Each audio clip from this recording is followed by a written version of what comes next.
Айтпақшы, сізден жер бетіндегі ең лас, ең ақымақ әрі ең олақ жануар қайсысы деп сұраса, кімді атар едіңіз? Адамзат мыңдаған жылдар бойы шошқаларды тек тамақ үшін асырайтын, балшыққа аунап, кез келген қоқысты жей беретін жиіркенішті мақұлық ретінде қабылдап келді. Біз біреуді қорлағымыз келсе, шошқа сияқты лас немесе шошқа сияқты тойымсыз деп ұрсамыз. Біз оларды төменгі деңгейдегі мыйсыз хайуандар тізіміне қойып қойғанбыз. Бірақ 21 ғасырдың нейробиологиясы мен генетикасы бұл тәкаппар мифті тасталған етті. Егер сіз бұл жаратылыстың миы мен ДНК-сын зерттесеңіз, сізді қорқынышты әрі ақылға сыймайтын шындық күтіп тұр. Шошқалар сіздің сүйікті иттеріңіз бен мысықтарыңыздан әлдеқайда таза әрі әлдеқайда ақылды. Олардың когнитивті интеллектісі 3 жасар адам баласының деңгейімен бірдей. Олар айнада өзін таниды, джойстикпен видео ойын ойнай алады және адамның эмоциясын мінсіз түсінеді. Ең сұмдығы, олардың ішкі органдары, жүрегі, бауыры, бүйрегі, терісі және қан тамырлары адамның анатомиясына 99% дәлме-дәл сәйкес келеді. Олар біздің планетадағы тірі биологиялық егізіміз. Армысыздар, құрметті көрермен. Бұл айтпақшы арнасы. Бүгін біз лас хайуан деген масканың артында жасырынған адамзаттың медициналық құтқарушысы әрі когнитивті феномені шошқалардың құпия әлеміне үңілеміз. Бүгінгі үлкен шығарылымда балшықтағы иллюзия. Неліктен шошқалар балшыққа аунайды және олар неге иттерден 10 есе таза? Геймер шошқалар. Пенсильвания университетінің ғалымдарын шок қылған видео ойындарды адамнан тез меңгерген тәжірибе. Неліктен адамға маймылдың емес, шошқаның жүрегі мен бүйрегін салады? Жабайы табиғатқа оралу. Үй шошқасы далаға қашқанда небәрі 30 күнде қалай қатыгез, азулы жабайы қабанға айналып кетеді? Деміңізді ішіңізге тартыңыз. Бұл видеодан кейін сіздің жануарлар әлеміне деген көзқарасыңыз біржола өзгереді.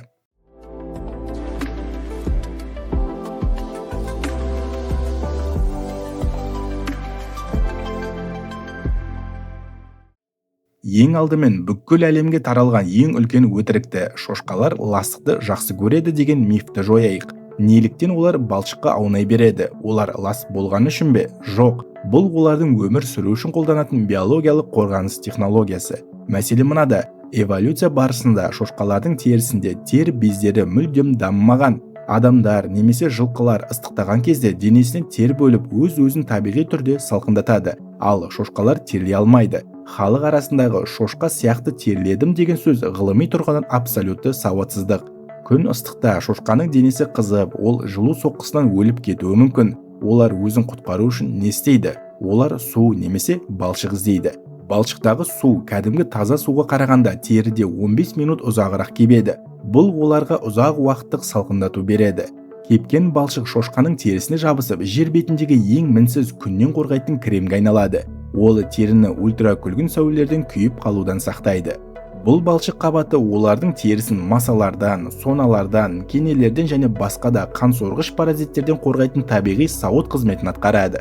Егер сіз шошқаны тар қораға қамамай, оған кең, таза кеңістік берсеңіз, ол ешқашан өзі ұйықтайтын немесе тамақ жейтін жерге дәрет сындырмайды. Олар үй жануарларының ішіндегі ең тазасы саналады. Салыстыру үшін, иттер мен мысықтар өз нәжістерін иіскеп кейде тіпті жеп қоятынын білеміз. Ал шошқалар лас жерден барынша алыс жүруге тырысады. Олардың лас болып көрінуіне жануардың өзі емес, оларды кішкентай сасық қораларға қамап қоятын адамдардың өзі кінәлі. Сіз итіңізге командалар үйретіп, оны ақылды деп мақтанасыз ба? Зерттеушілердің ресми рейтингі бойынша шошқалардың интеллектісі иттерден, мысықтардан тіпті кейбір маймыл түрлерінен де жоғары тұр. 2021 жылы Пенсильвания университетінің профессоры Кендис Кроуни әлемді дүр сілкіндірген ғылыми эксперименттің нәтижесін жариялады.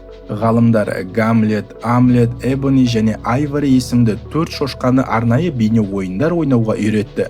Ойынның шарты қарапайым. Экрандағы курсорды джойстик арқылы қозғалтып, көк түсті нысанаға тигізу керек. Бұл тапсырманы орындау үшін жануар абстрактылы ойлап, мынадай күрделі логикалық тізбекті түсінуі қажет. Менің тұмсығыммен қозғалтып жатқан физикалық темір таяқшам экрандағы визуалды нүктемен тікелей байланысты. Иттер бұл тапсырманы түсіне алмайды. Олар мониторға үріп немесе джойстикті тістеп қана қояды. Ал шошқалар ойынның ережесін бірнеше күнде толық меңгеріп алды. Олар джойстикті тұмсығымен шебер басқарып, экрандағы нысананы саналы түрде, мақсат түрде атып отырған. Ең сенсациялық сәт, Тәжірибе барысында тамақ беретін автомат бұзылып қалып, шошқалар нысанаға тигізгені үшін азық алмай қалған. Логика бойынша жануар тамақ берілмесе ойынды тоқтатуы керек қой. Бірақ ғалымдар оларды сөзбен «жарайсың Гамлет, алға Гамлет» деп мақтаған кезде шошқалар тамақсыз, тек адамның мақтауы мен ойынның процесінен ләззат алған үшін видео ойынды ары қарай ойнай берген. Бұл олардың бойында жоғары деңгейдегі социализация мен эмоционалды интеллект бар екенін дәлелдейді. Бұл аз болса, шошқалар табиғаттағы ең қиын когнитивті сынақтан, айна тестінен сәтті өткен өте сирек жаратылыстардың бірі. Иттер мен мысықтар айнадағы өз бейнесін көріп, оны басқа жау деп ойлап үреді немесе шабуылдайды. Ал шошқалар айнаның алдына келгенде, «О, мынау мен ғой» деп өз бейнесін таниды. Олар айнаны пайдаланып, бөлменің бұрышында жасырылған тамақтың қай жерде тұрғанын оптикалық геометрия арқылы тауып алады. Олардың жады фантастикалық. Олар басқа 30-дан астам шошқаның түрін, иісін және дауысын ажырата алады. Олар бір көрген жолын бірнеше жыл бойы ұмытпайды және олар бір-бірін алдауға, яғни манипуляция жасауға қабілетті.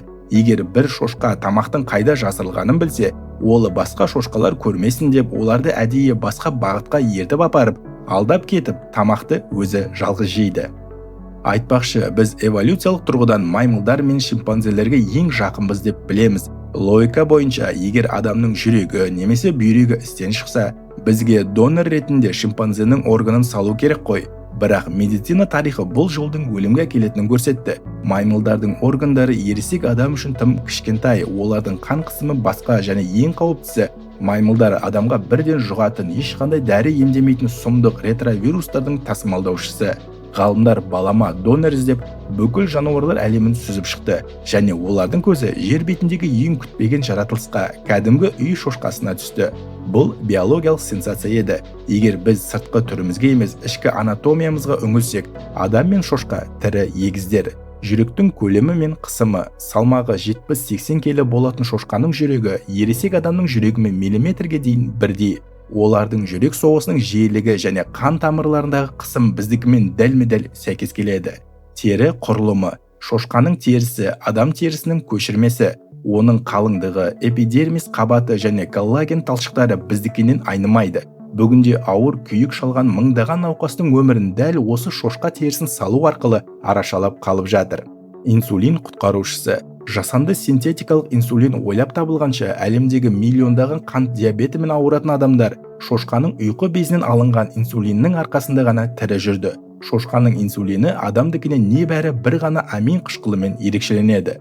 2022 жылы ақш-тың Мэриленд университетінде тарихтағы ең сұмдық медициналық ота жасалды. 57 жастағы Дэвид Беннет есімді науқасқа генетикалық түрлендірілген шошқаның тірі жүрегі салынды. Адамның иммундық жүйесі бөтен органды отырғызбай тастамас үшін ғалымдар шошқаның ДНК-сын 10 генді, яғни адамға қарсы реакция беретін гендерді өшіріп, оның орнына адамның 6 генін енгізген. Нәтижесінде шошқаның жүрегі адам кеудесінде толықтай жұмыс істеп қан айдап кетті. Бүгінде әлемдегі мыңдаған адамның жүрегінде шошқаның жүрек қақпақшалары тұр. Сіз көшеде сөйлесіп тұрған сау, қайраты тасыған адамның кеудесінде шошқаның био бөлшегі жұмыс істеп тұруы әбден мүмкін. Олар адамзатты мүше жетіспеушілігінен құтқарып отырған тірі биобанк. Егер сіз үйіңіздегі итті, құйрықты қойды немесе сиырды орманда жалғыз қалдырсаңыз, не болады? Олар бірнеше күнде жыртқыштарға жем болады немесе аштан өледі. Мыңдаған жылдық қолға үйрету олардың жабайы инстинктін бір жола өлтірген. Бірақ шошқалармен бұл заң мүлдем жұмыс істемейді. Бұл жануар әлеміндегі ең қорқынышты феномендердің бірі жабайылану синдромы. Егер кәдімгі семіз, қызғылт үй шошқасы қорадан қашып, жабайы табиғатқа түссе, оған жабайы қабанға айналу үшін мыңдаған жылдық эволюция қажет емес. Оған небәрі 30 күн, яғни бір ай жетеді.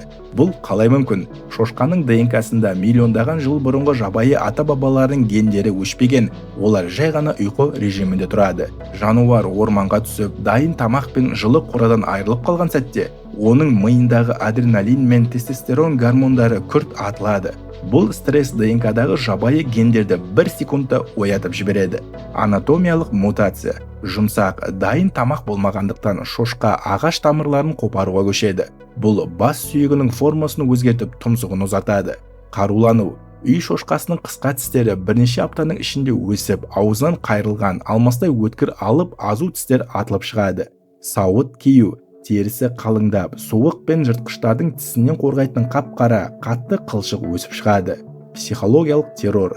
Ол адамнан қорқатын момын жануардан ешкімнен тайсалмайтын, арыстан мен қасқырға да қарсы шаба беретін абсолютті жыртқышқа айналады.